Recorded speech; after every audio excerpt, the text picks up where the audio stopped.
Hello, everyone.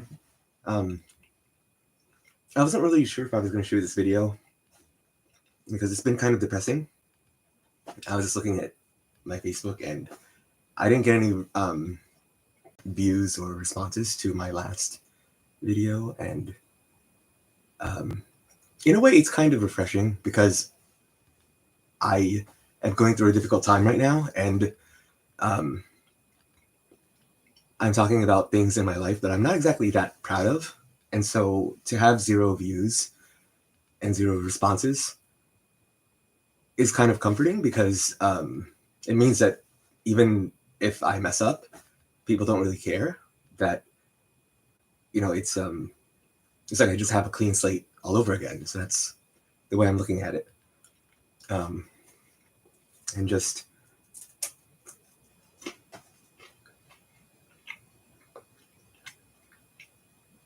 and also it doesn't really look like to people that I'm having a hard time because I don't really show it. If I'm really suffering, I don't want people to see, and I'm not going to show it. Because I want people to see me when I'm doing well, like in my more godly states. And like I want to give people hope. I want to uplift them. I don't want to bring them down. So I don't really want to I don't want everyone to see me suffering, but it's like you can't win either way. It's like when you're doing well and accomplishing things, like people get envious and they want to tear you down, and you don't get a lot of love. But then when you're suffering too much, it's like everyone gets worried about you, and then they try to interfere, and like they judge you. They like some people are really great about it, and they offer their help in a way that's really kind and really compassionate and non-judgmental. But a lot of other people, I don't think that they're aware that they're doing it, but they're very judgmental, and you kind of don't want to accept their help because it comes with all these strings and just makes you feel bad, and it doesn't really help with the problem of not really having any kind of a social life, like not really having any friends or a partner or someone to rely on. And people are very judgmental, and I think like even I'm judgmental probably, because like I used to dismiss people very easily, like if I thought that they were causing their own problems and not really helping themselves. Yeah, I think we all judge people too readily, too impulsively, and we dismiss them rather than listening to their side of the story and really trying to get to understand, why they're having that problem, why they can't move past it. Like I think people will, like for me, it's kind of weird and kind of insulting because people offer all these suggestions. Like I know they're trying to help, but their suggestions are sometimes too simplistic, or they're just kind of insulting. And like at the heart of it, what I see it is it's a social problem. Like right now I'm having a lot of, I guess, pain and suffering from destroyed relationships and and just needing support, like needing a partner, or maybe not needing a partner, since that seems to be what this period is about relying on myself instead of relying on others. But yes, you can do that. You could rely on yourself and certainly be more self-sufficient and more independent. But it's not really going to solve the problem of love. And I think for many women, like it's not really about not needing a guy completely, like not needing a partner completely, because most women want to have a partner and want to have someone to rely on, to they want someone to depend on, and it's not necessarily a good thing for them to have to rely on themselves for everything. Like I don't think that's really how they're built, and that I don't think that's really how the system works. But yes, it is, it's on both sides. It's on, the side of the woman, or the side of, being more independent, but also on the side of, actually getting your needs met from someone else, and getting love and validation back. And, it's just very difficult, because I am putting a lot of effort and emotion and energy into getting love basically, and I'm not really getting anything back, and I have a problem, because I'm very tied down to one person, like one person that doesn't really exist in my life right now. Actually, I'm talking about multiple people. Like, I'm talking about the one in the past, and also the one in the future, and I don't want to say any names, but yeah, I'm still tied to the past, and I'm still tied to the future as well. But I don't actually have anyone in the present. Yeah, I don't have anyone in the present, and I'm kind of like, I'm very prone to having delusional relationships, and there's a lot of suffering involved. Most people take the love that they have for granted, and they forget how difficult it is to basically not have love. Like how difficult that makes, getting by on a day-to-day basis. And like with this person that I'm thinking of, I can't help but think that we would be so great together, because this person is very, we're just very, very practical, and very dependable, and resourceful, and stable. And on the other hand, I'm the more innovative and spontaneous and creative one, but also kind of hysterical, but at times, but much more stable now, compared to before. Yeah, before I couldn't even like tell the difference between reality and non-reality. But we have to look at the improvements that we made. Like appreciate the milestones that we've made, even though if it seems like it's hard sometimes not to look at the shortcomings. Like, and it's easy for people to judge you on that as well, and to offer their advice, like even when it's not being asked for. But you also have to give yourself credit for even making it this far, and just even for showing up, and for being able to speak in front of a camera, and not looking like a total mess. Like a lot of energy goes into not being destroyed. Like it sounds weird and pathetic, but actually a lot of energy does go into that, into being presentable, just to muster the self-esteem and the self-confidence to be on camera, and to be put together, like to be not crazy. Is it takes a lot of effort and energy. And so I'm going to give myself the credit for that, if no one else will. And like, this phone is, it's very disappointing to get no responses. And I think I understand why.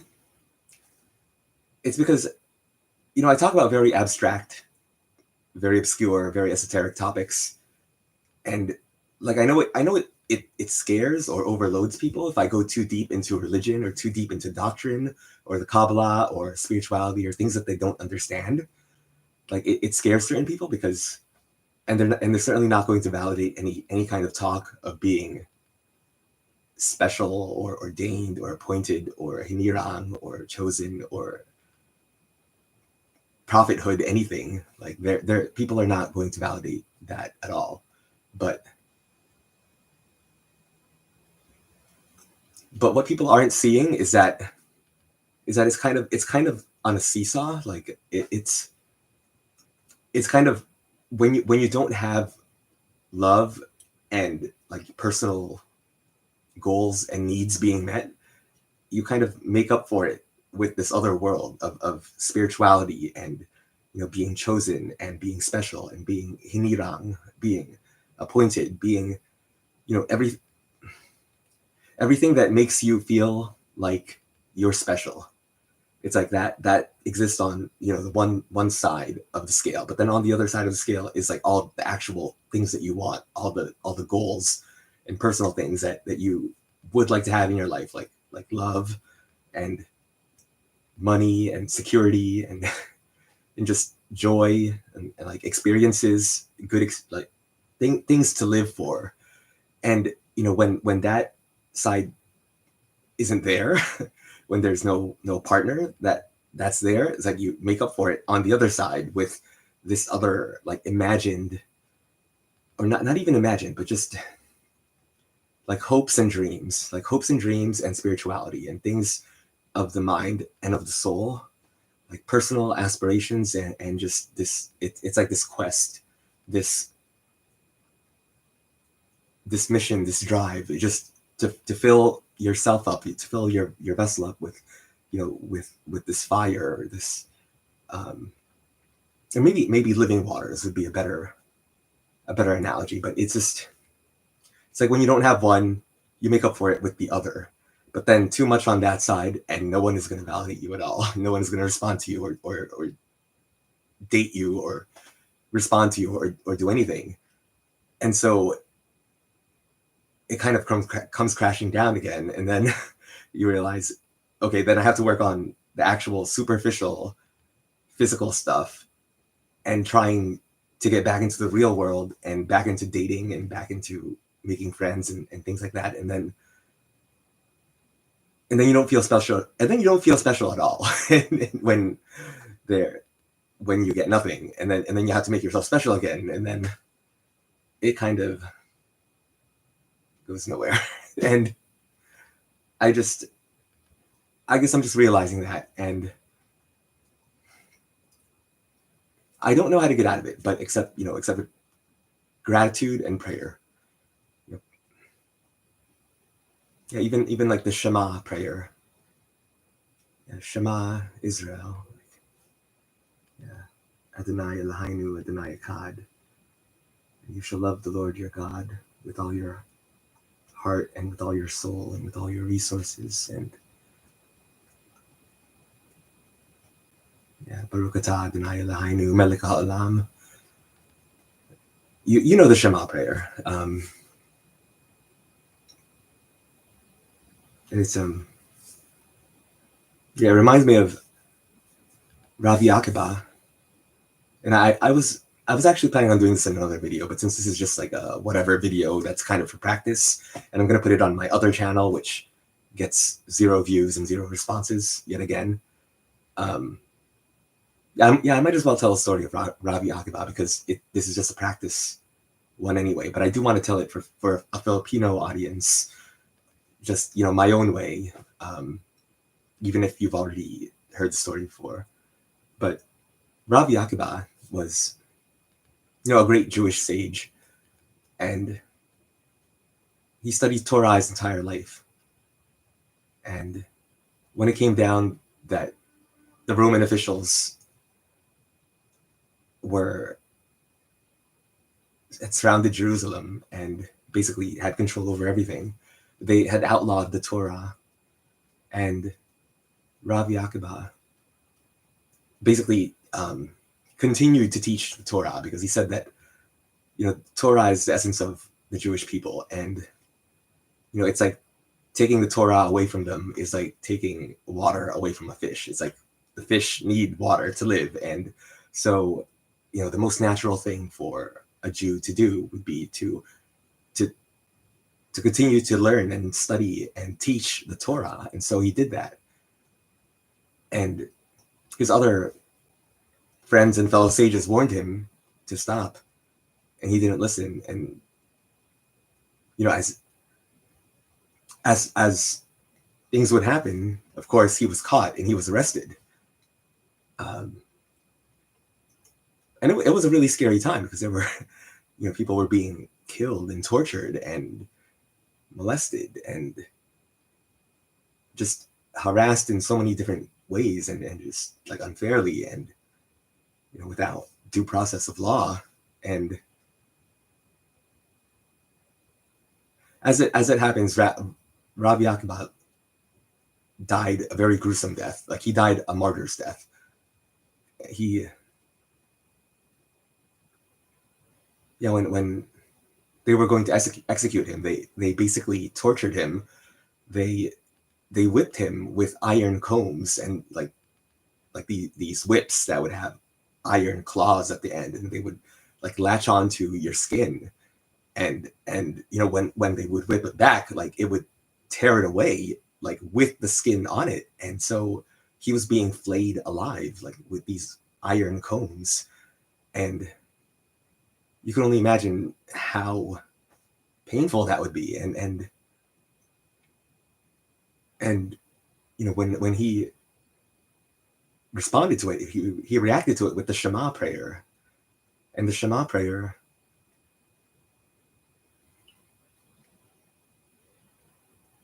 the way that he explained it is that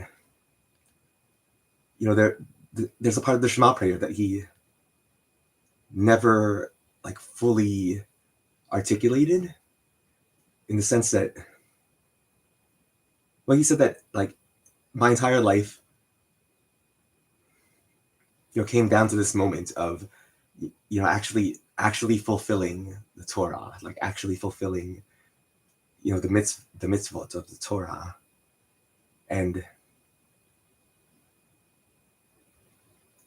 they basically, the people were asking, like,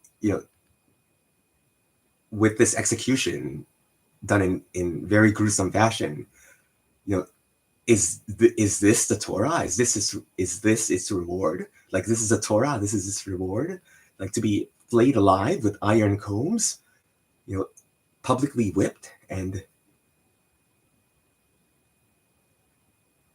his response to that was, yes, that is like that is the whole point of my life, is to to live up to that moment, that even that with his dying breath he would be saying the Shema prayer, that is the fulfillment of the Torah. Because that's what his entire life amounted to. And it was kind of a defeat, but not conventionally. In a way, it was a defeat over death, because it was a defeat over death, because what he did was more heroic than simply dying. It was all of Israel heard. Like, every Jew knows this story, and now, well, one day every Filipino will know it too. When I tell it in a different way, when I tell it in my own language, when I tell it, in my own power, in my own strength, in my own confidence, one of these days, I this is just like a first draft. Like, this is just me practicing. This is me trying to walk on my own 2 feet. But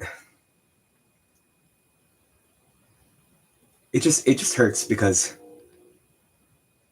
I am trying to keep my spirits up, and I am going through a difficult time, and I'm not showing how difficult it is, because I don't want people to pity me, and I don't want people to see me as broken when I'm actually healing, not breaking, but healing. But you can't really tell the difference sometimes, because like, you don't know if the person is crashing or if they're climbing, and like, you only see them at that one point, and very superficially, and you don't actually know if they're healing or if they're breaking down. And if they're trying to heal, if they're trying to get friends, or trying to build a support system, and those people are telling them, no, do it on your own, maybe they're trying to figure out how to appeal to people in a way that will actually get them to come. Because I don't think I don't think we're supposed to do it alone. Like, I don't think it's possible to. And I think that goes for you as well. Like, for you watching this, like I think you can't do it alone either. Like you need people. It's about the interplay between independence and interdependence. Like no one is wholly independent and no one is wholly dependent. Like yeah, the people that you may think are wholly dependent, in many cases some of them are giving back in a different way that is not being recognized, or in a way, yeah, like their contribution to society is something that not everyone sees. But I believe that God created everyone for a reason and that every person is supposed to have a role and every person is supposed to have a place in society. And even if people can't see my own value, like I know that God sees it, and I know that I was created for a certain reason, and that I can't I can't go back on that reason, on that mission. Like I have to fulfill it. Like for me, and for Hashem, I must fulfill that mission. And many people will not want me to, and will say that that's too unconventional, that's too crazy, that's too like no one is doing that. There's no money in it. There's no friendship or support in it. But I believe in it. I believe in it, and I'm going to do it anyway. And I want to show people that I'm not broken, that I'm healing, that I'm just trying to do something that is a little bit new, and that I need to have more support and more resources on. Like I still have not been able to. I still have no internet security. Like I still have a long way to go in terms of securing my content. Like it's being stolen left and right. I don't know who has control over my C drive, but like 5 different people do, and I just spent $1,000 getting it fixed, and now what? So I don't know. I don't think I could solve this problem on my own. Like I just can't. I'm just gonna keep trying to figure it out until I encounter a solution, and I don't think I'm going to figure it out on my own. But I'm not going to complain. I'm not going to let it defeat me. Like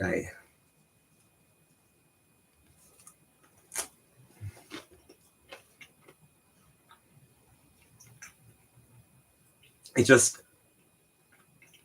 it hurts a little bit because I am very fixated on one person, and I see so much potential in us two working together. Like I really need someone who's practical and pragmatic, and someone who lives on this world and can like take care of day-to-day stuff and just provide more stability and love and just security. And this other person that I see has it all put together and everything, and is like outwardly successful and great, but honestly,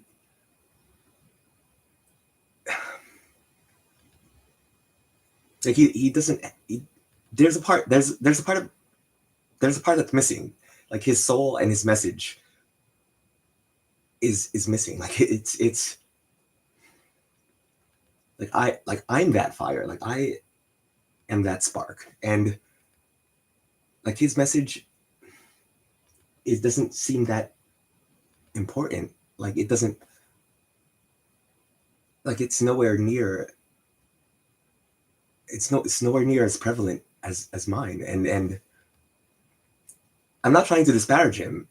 He has a lot of qualities that I don't have, and I have a lot of qualities that he doesn't have.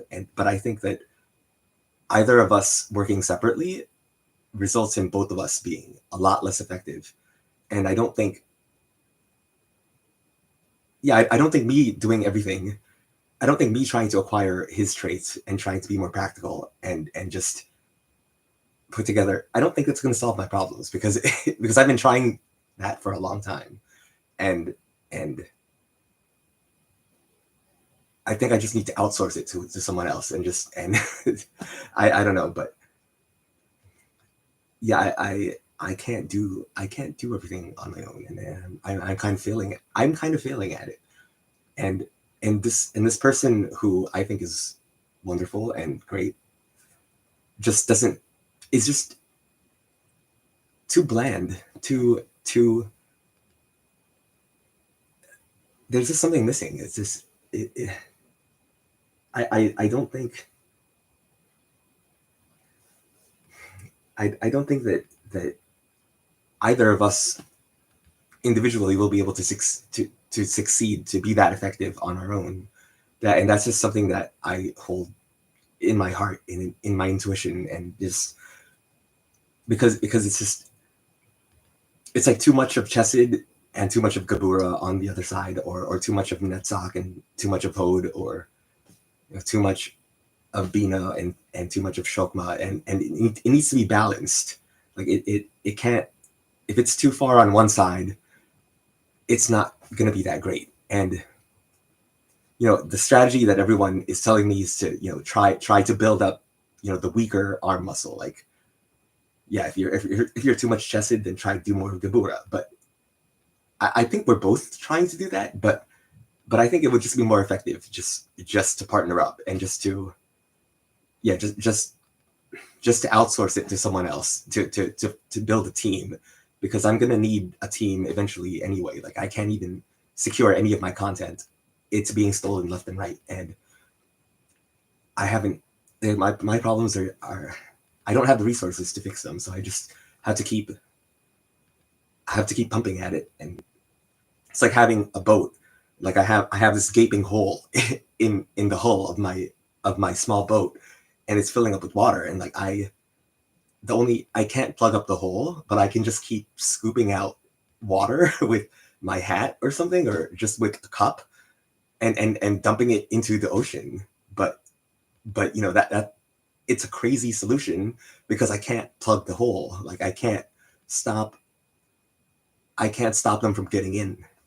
Like, I really can't. Like, I don't have the resources, and I just don't know what it's going to take to convince this person, or to find another person that could replace him and do his role. I don't know what it's going to take to find that person and to convince that person to join me. And if they won't join me, then my boat is just going to sink eventually, because I can't. I can keep pumping the water out of the boat, but it's going to be a crappy solution. Like, I can't plug up the hole on my own, and the ship will crash eventually, because I need to have love in this life. Like, I need to have things in this life. I need to have my needs met. Like, I need to live on this planet from now on.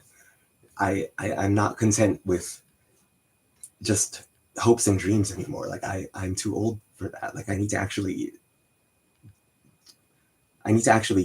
fulfill my mitzvot and fulfill my mission, and succeed in my goals in this life and in this world.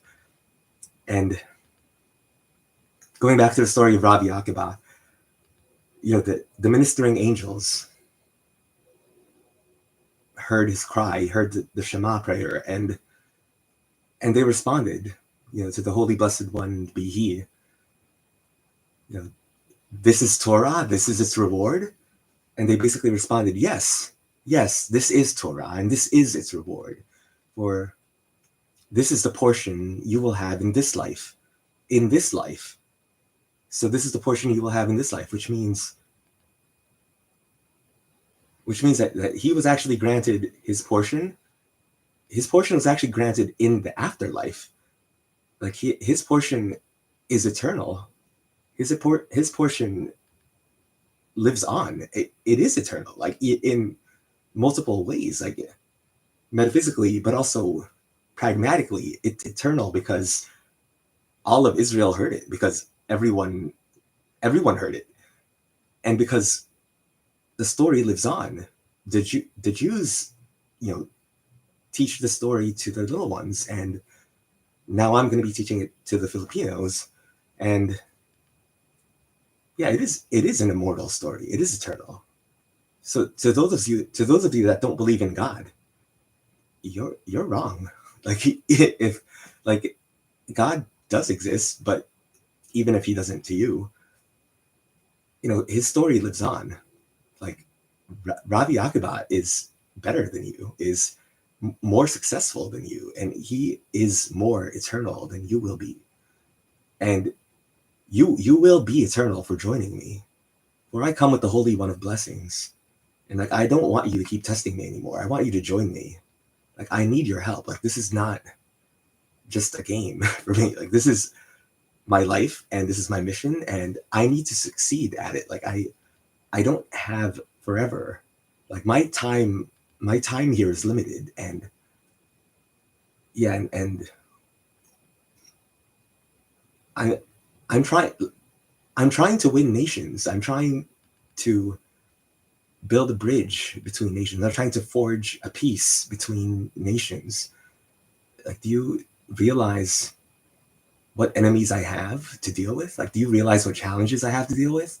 And you're going to wait idly and do nothing when you should be helping me, when everything aligns with your soul and with your own mission and your own purpose, your own job, your own sense of being, your own mitzvot, your own iduan, your own true self, your true soul. Like what are you waiting for? Why aren't you helping me? I just yeah, someday some some I named this video Someday My Prince Will Come. Someday, but he's not coming. You're not coming. You're not gonna come.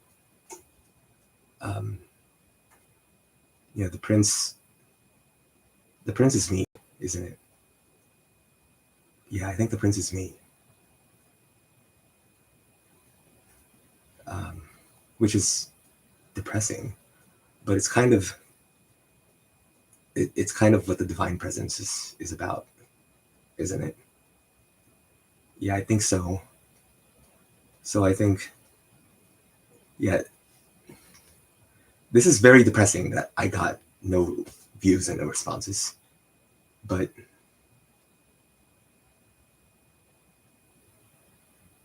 yeah, when you when you finally see the truth and the reality of the matter that you should have joined me all along, you will have views and responses and revenues and marketing and viewers and you'll have it all.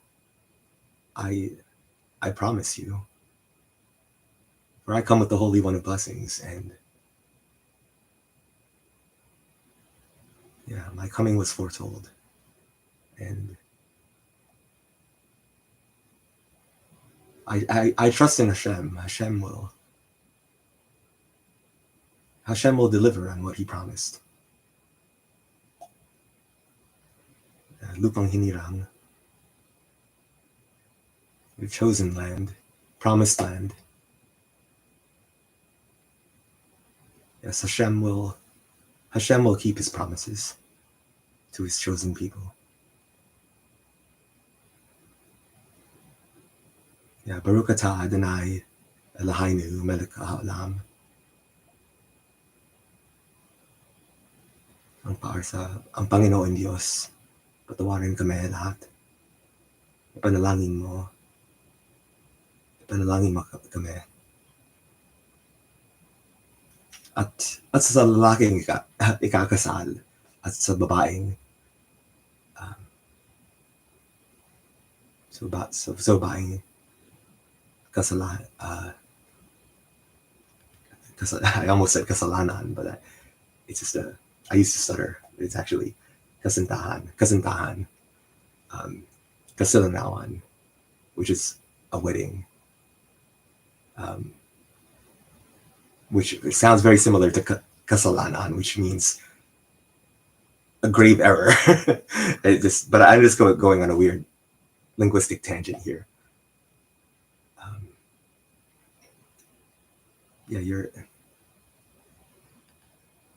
Yeah, someday my prince will come. my yeah. I guess, well, I guess I'm here. So I guess that's it.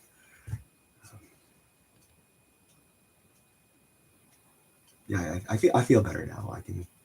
I can go to sleep. I mean, have some coffee, have some food, have real rest, real rest, real love, like real in the real world, like not in my head. I'm just I'm just going to say a prayer. Like I have to read it because my thoughts are everywhere. Um,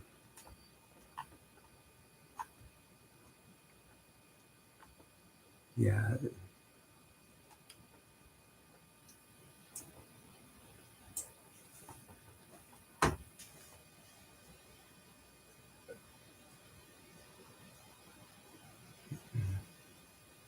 blessed be He who has given me reason to distinguish between day and night. Yeah. The blessed one be He who openeth the eyes of the blind.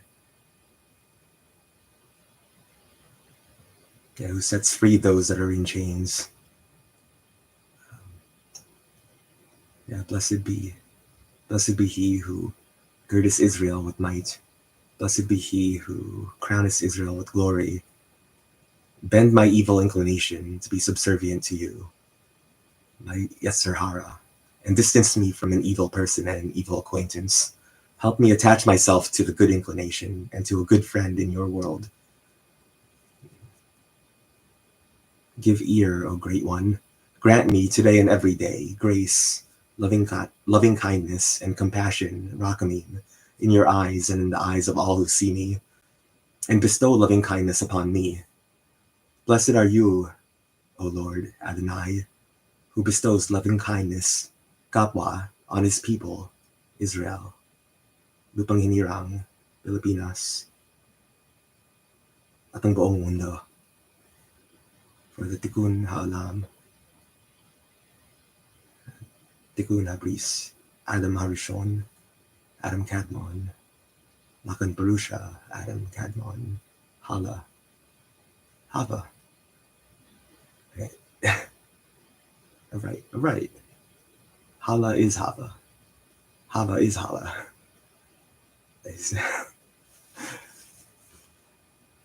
Okay, I'm happy again. Well, thank you for joining me. Assalamu alaikum.